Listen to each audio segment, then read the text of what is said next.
lo dijo en la primera hora. Bueno, y a 7:20 en la mañana recibimos al ministro de Transporte y Obras Públicas, Darío Herrera, aquí en nuestra cabina. Primero agradecerle la paciencia, ¿no?, al ministro, que nos esperó unos minutos mientras conversábamos justamente con el director del SNAI en atención a la importancia de establecer ese contacto con el director del SNAI para saber la situación carcelaria. Pero siempre, pues, Darío Herrera dispuesto a atender nuestras invitaciones, el ministro de Transporte y Obras Públicas. Ministro, bienvenido, ¿cómo le va? ¿Qué tal, Fabricio? Belgis, ¿cómo estás? Buenos días. Placer estar aquí con ustedes. A usted, gracias por la gentileza. A ver, ministro, ¿cómo está el cumplimiento de los acuerdos alcanzados en las mesas de diálogo con el movimiento indígena en lo que seguramente corresponderá a su cartera de Estado? Correcto. Bueno, tú sabes que luego de haber logrado todos los acuerdos a mitad de octubre, lo primero que se tuvo que hacer es una mesa de coordinación en el gobierno para poder coger todos estos 218 acuerdos, tabularlos, armar los diferentes grupos, porque necesariamente no todos estos acuerdos tienen o caen sobre una entidad específica. Te voy a dar, por ejemplo, un par de ejemplos aquí sobre el tema de focalización de combustible, ¿no? Recién se ha tabulado los 4 o 5 acuerdos que tenemos con las organizaciones sociales, de manera de que hemos dividido esto en 5 etapas, básicamente, ¿no?, con diferentes organizaciones o entidades del gobierno.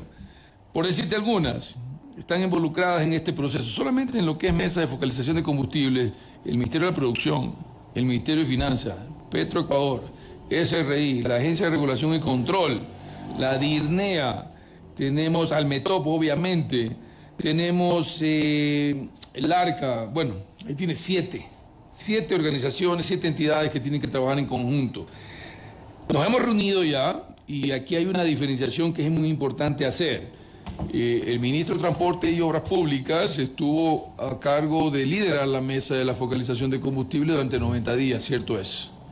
Pero no necesariamente tiene que ser la persona que implementa esto transversalmente en las otras entidades, porque no es nuestra competencia. Tenemos cierta competencia sobre ciertas cosas, pero no sobre todas, ¿no? Pero, por ejemplo, te doy un dato aquí sobre lo que tenemos competencia. Focalización de subsidio en todas las modalidades de transporte. Obviamente sí, nosotros, los responsables y un corresponsable que viene a ser la ANT, la Agencia Nacional de Tránsito, por la información que nos tiene que dar, ¿no? Un plan de formalización de vehículos no matriculados, que es parte de los acuerdos. Es decir, no tendrá un subsidio un vehículo que no está matriculado, punto aparte, ¿no? Y va a tener un tiempo para esa formalización, es decir, tengo que matricularme vehículo. En eso tiene ANT mucho que jugar.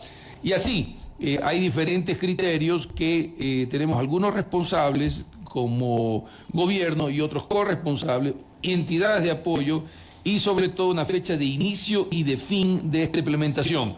Todas las fechas de inicio hasta ahora, desde la coordinación que empezó el 27 de octubre, todas empiezan el 7 de noviembre. Es decir, esta semana comenzamos ya activamente con los 5 puntos que tenemos, con las diferentes instituciones. Y aquí tú puedes ver en este cuadro, yo no sé si lo pueden ver ustedes en la cámara, pero tenemos mapeado cada una de las acciones con responsables, corresponsables, unidades de apoyo de manera transversal. De manera que no nos perdamos en este proceso, porque tú sabes que lo más difícil o donde puede fallar es tratando de implementar un proceso, ¿no?, poniéndolo a punto y que después no funcione. Eso sería un fracaso para todos y eso es lo que no vamos a hacer. Y por eso esta organización prolija, liderada por el Ministerio de Gobierno, con todas las entidades públicas, de manera que podamos implementar los acuerdos alcanzados con las organizaciones sociales. Y justamente, ministro, en uno de los temas que evidentemente son parte de las competencias de la cartera que usted lidera, lo que tiene que ver con focalización de subsidios.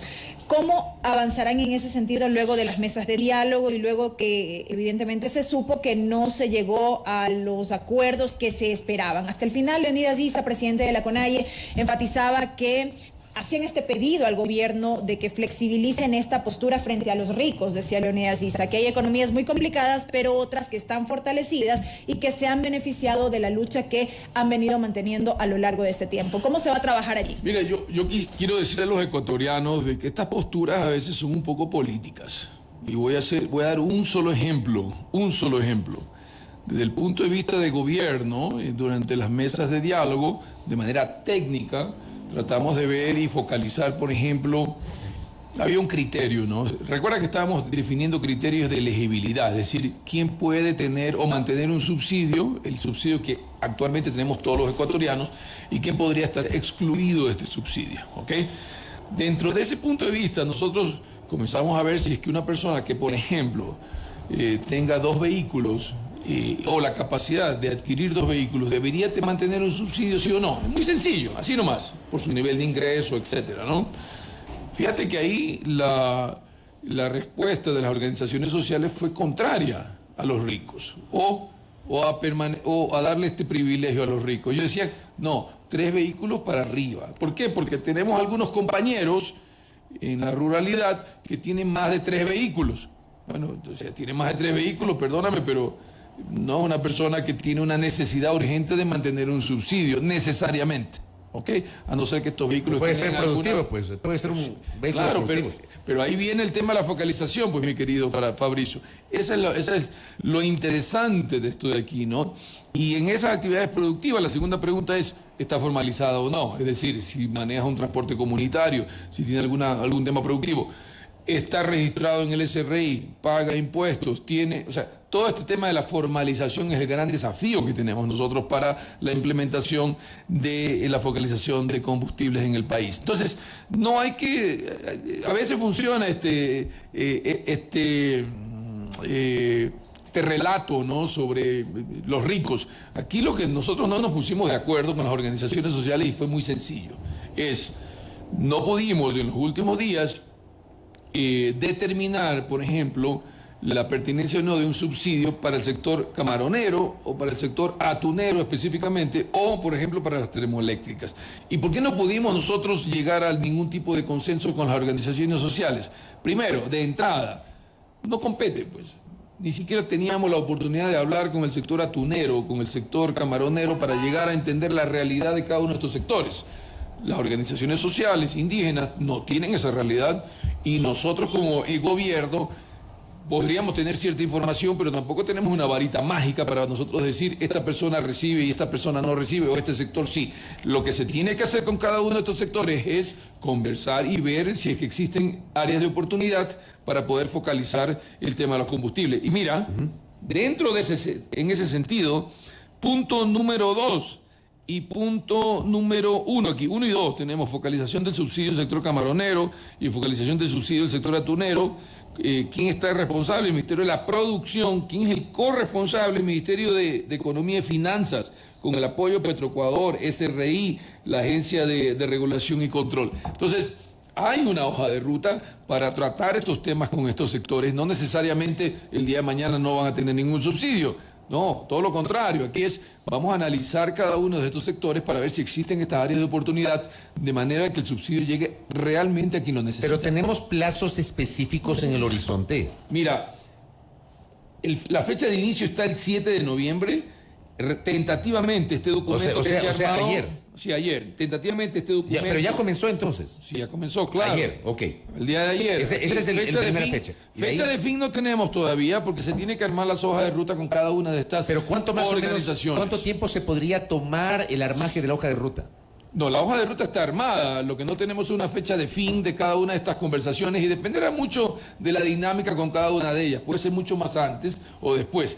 Lo que sí tenemos que tener claro, Fabricio, es que la implementación ya per se de un sistema, por ejemplo, de un software, es un proceso que va a tomar algunos meses. Es decir, de aquí yo estimaría de que para el primer trimestre del año que viene uno podría tener ya un horizonte clarísimo de cuándo se empezaría ya a diferenciar el cobro de los que están excluidos, que comienzan a pagar un poco más. Y para esto te doy un dato. Por ejemplo, tenemos aquí ya ciertas observaciones que nos dan una pauta. Petroecuador tiene 45 estaciones propias, ubicadas en su mayoría en las fronteras, por ejemplo. Gran punto para iniciar. ¿Con cuáles? Con las gasolineras propias, porque también hay una conversación con los comercializadores de combustible en el momento que se tenga que implementar algún tipo de software para poder, o algún tipo de programa informático para poder nosotros focalizar los combustibles en el país. La cosa, ministro, y le digo con todo respeto, la cosa es que esto avance y no, digamos, no sea una suerte de engañabobos. Perdón que lo diga de esta manera, pero digamos, en procesos de diálogo anteriores no se había logrado aterrizar efectivamente definiciones. La cosa es que esto avance y avance en el corto plazo y se concrete. De los 218 acuerdos, hay unos que son inmediatos, hay unos que son de decisiones, hay unos que los tiene el Poder Ejecutivo, hay otros que no. Hay otros que dependen de leyes inclusive, que tiene que ser tramitado por la Asamblea Nacional, donde tenemos cierto control de poder nosotros llegar hasta con un tipo de propuesta de ley, hasta ahí nomás. Por eso estos 218 acuerdos se dividen en ciertos acuerdos que tienen que ser implementados en 30 días, en 90 días, en 180 días y hasta un año plazo. ¿Por qué? Por la complejidad de los mismos. En el tema de la focalización de combustibles no es tan sencillo. No es tan sencillo. ¿Pero eso no depende solo del Ejecutivo?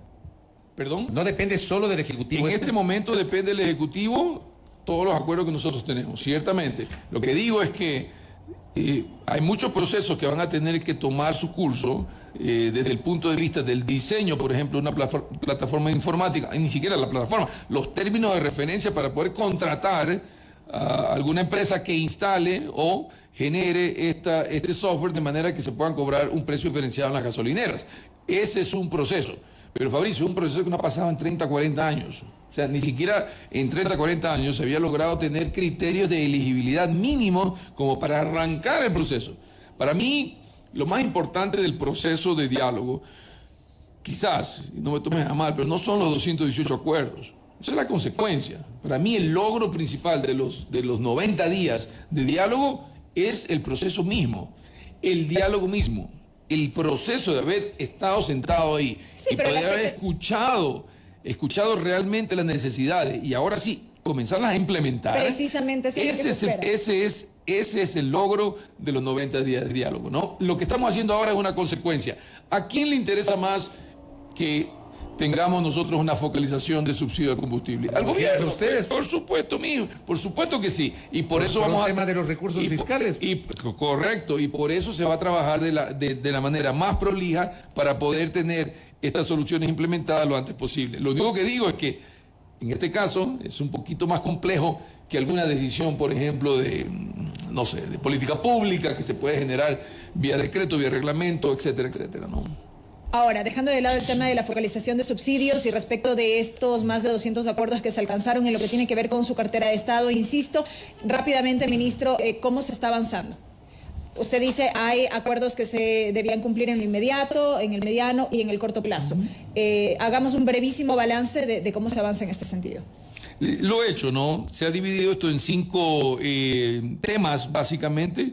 El número 4 tiene 3 segmentos, de los cuales el número 3 y el 4.1 se relacionan con nuestro ministerio, que tiene que ver con la focalización de subsidios en las modalidades de transporte y el plan de formalización de vehículos no matriculados. Plan de formalización de vehículos no matriculados es un tema que dentro de los acuerdos está muy claro. Es decir, le damos un año plazo, facilidades de pago, etcétera, o hasta inclusive algún tipo de condonación de manera de que las personas se puedan formalizar y matricular su vehículo. Nosotros calculamos en el mes de mayo del 2022 que de los 3.7 millones de vehículos que tanquearon o recibieron combustible en una gasolinera, alrededor de 500.000 no tenía matrícula, o sea, no estaban matriculados, son informales, y eso no puede suceder, ¿no es cierto? Eso es algo que se tiene que formalizar. ¿Para qué? Para que eventualmente, si ese vehículo tiene que recibir un subsidio de acuerdo a algún criterio de elegibilidad, pues lo reciba, ¿no? Eso en ese lado. Y en el lado de lo que es focalización de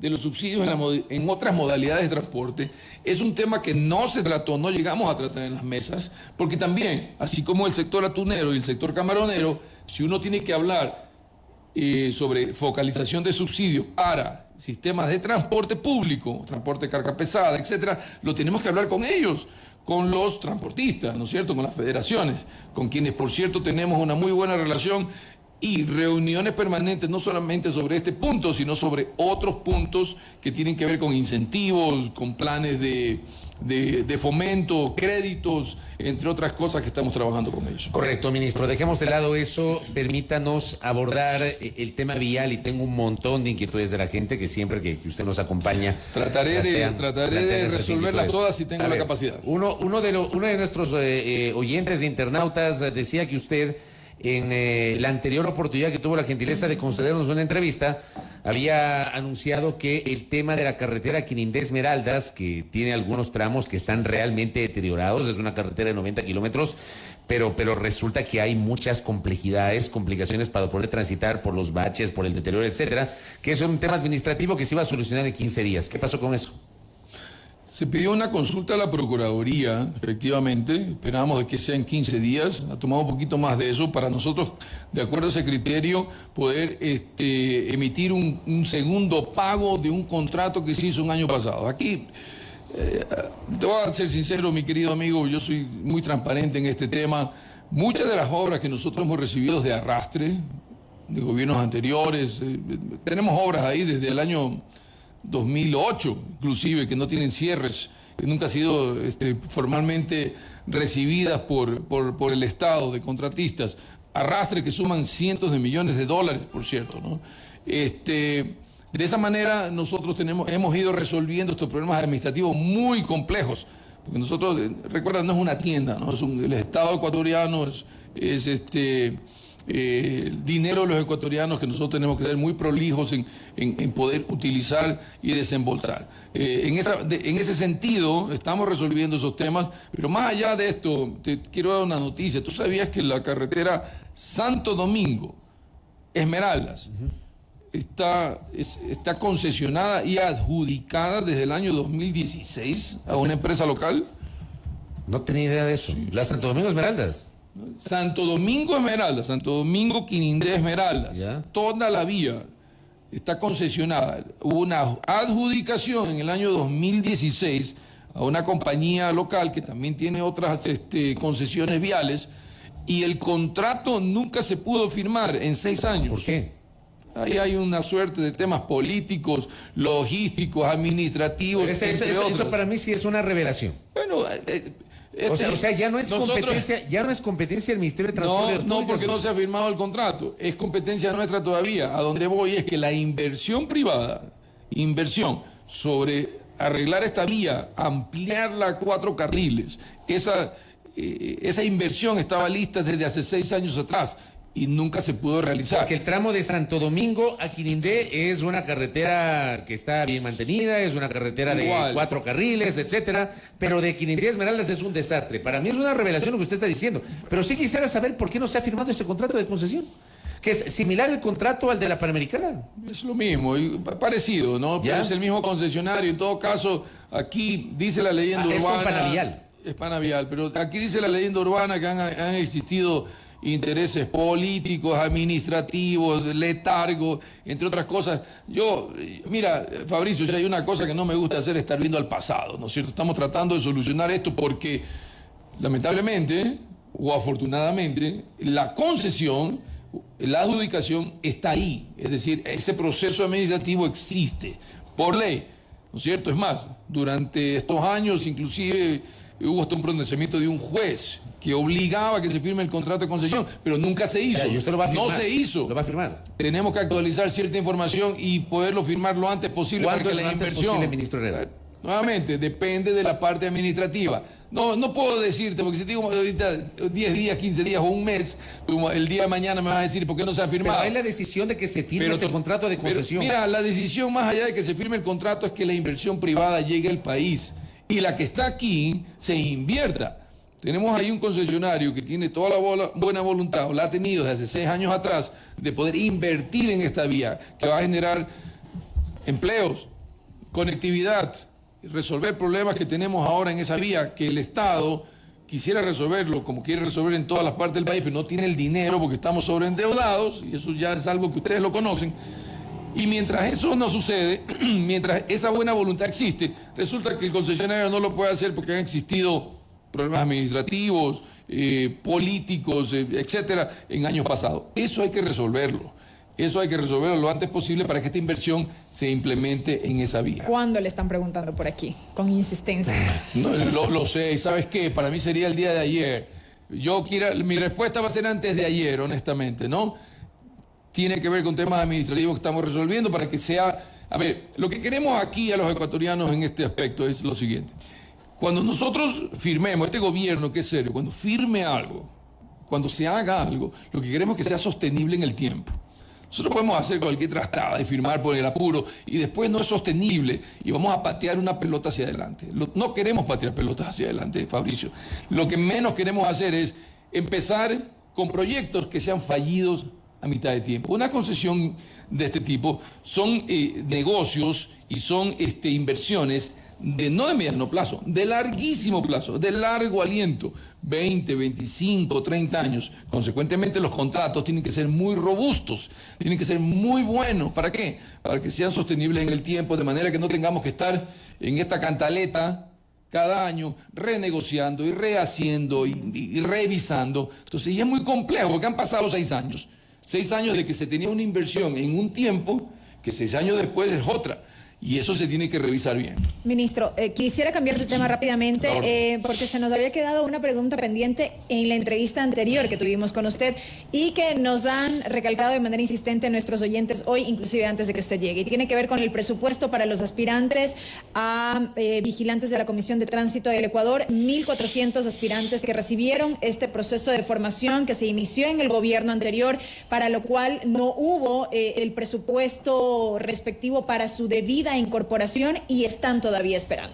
Usted sabe, y ya los ecuatorianos conocemos, ¿no?, de que este proceso nació sin una partida presupuestaria, ¿no?, de una manera arbitraria, irresponsable realmente por administradores anteriores, de gobiernos anteriores. A mí me parece terrible, ¿no?, la ilusión de, conozco son 1.184, me parece, oficiales que obviamente pagaron, se esforzaron, estudiaron. Se endeudaron muchos de ellos, es correcto. Ahí también hay otra leyenda urbana que, claro, no lo podemos nosotros constatar, pero indican de que hay vicios de corrupción, de pago de cupo, de mil cosas ahí, ¿no? Que me da una pena. No leyenda urbana, ¿no? Una pena me da ni siquiera repetirlo, porque no creo de que lleguemos a ese nivel los ecuatorianos. Ya deberíamos cambiar ese tipo de prácticas. En todo caso, nosotros hemos sido muy directos al respecto, ¿no? Primero, atendimos a estas personas, no una vez, varias veces. Segundo, hemos tratado de solucionar y ver con el Ministerio de Finanzas cómo podemos ir de a poco incorporando a estas personas, porque lamentablemente el dinero, estamos administrando una escasez, Belkis. ¿Qué respuesta se ha tenido, ministro? Tiene que entender eso, que estamos nosotros administrando escasez. De entrada, el ingreso paulatino de estas personas, es decir, si tenemos ahí, di tú, 1.184, ingresos de 300 o 400 a las fuerzas de vigilancia, ¿no?, de manera paulatina.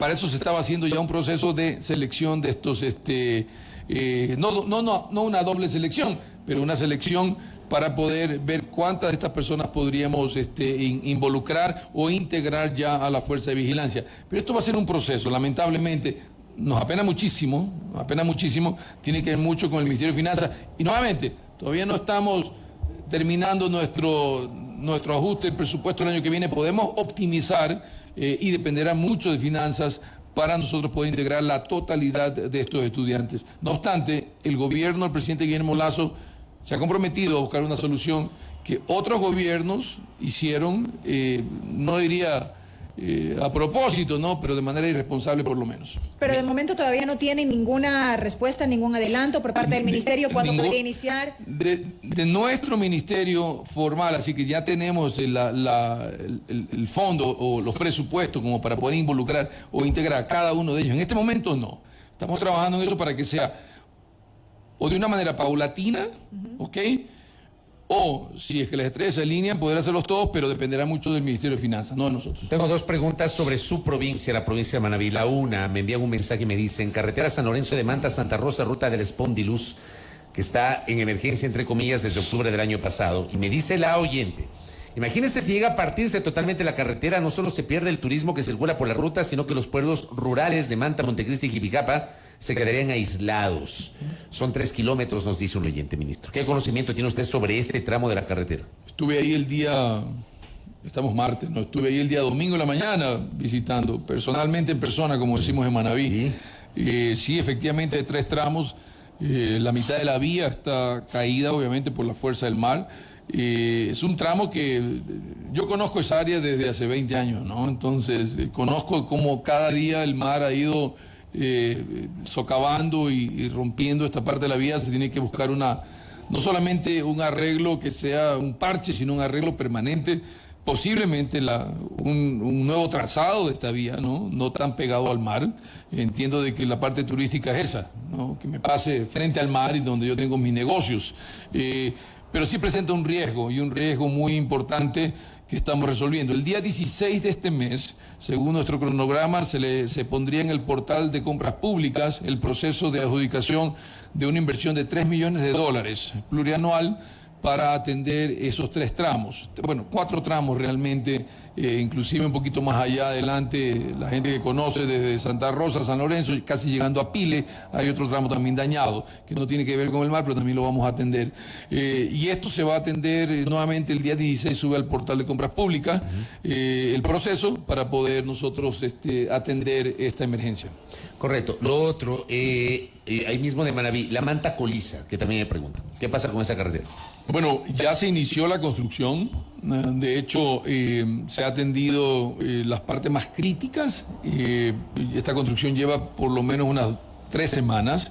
Ya debería tener un adelanto significativo, aunque el proceso de construcción va a tomar 6 meses. Está para el 27 de marzo, me parece, del año que viene, culminar la inversión de estos $4 millones que el gobierno del presidente Guillermo Lasso entregó al municipio de Manta para la contratación de esta obra. ¿Por qué se ha demorado? Muchas cosas, especialmente desde el punto de vista legal, Fabricio, ¿no? Nuevamente, estos son como, siempre yo digo, los famosos chicharrones, ¿no? que nos llegan, ¿no? Tenemos que irlos resolviendo.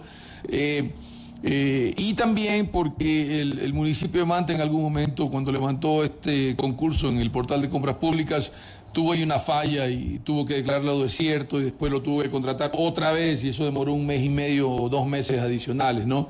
Pero la obra ya está adjudicada a una compañía que me parece se llama Eufra Invest, algo así, una compañía de Santo Domingo. Yo personalmente me he reunido con el contratista, aunque es un contratista del municipio de Manta, porque el proceso lo hizo el municipio de Manta, pero yo me he reunido con él para estar vigilante de esta obra, obviamente, y que se cumpla en el plazo y al precio y al valor, de manera que resolvamos estos problemas. Ahora, la Manta Coliza, todo ese anillo vial, está dentro de un proyecto de concesión vial que es el eje Manta-Quevedo o Quevedo-Manta. Son 196 kilómetros que es está que va por en Pichincha. Eso va por el Pichincha, cantón Pichincha, por si acaso. Correcto. Para una concesión vial, es decir, un proceso de delegación al sector privado para inversión, y en esto estamos acompañados con el Banco Mundial. El proceso de delegación que esperamos de que con prefactibilidad y factibilidad lo tengamos listo para segundo semestre final del año que viene. Y brevísimo, lo ultimísimo para a cerrar, la orden. que también me preguntan, ¿qué pasa con el tramo de la Panamericana entre Ambato y Riobamba, que está concesionado, pero sobre lo que no se ha trabajado en la ampliación de esa carretera? Sí, efectivamente. Aquí hay un tema, ¿no?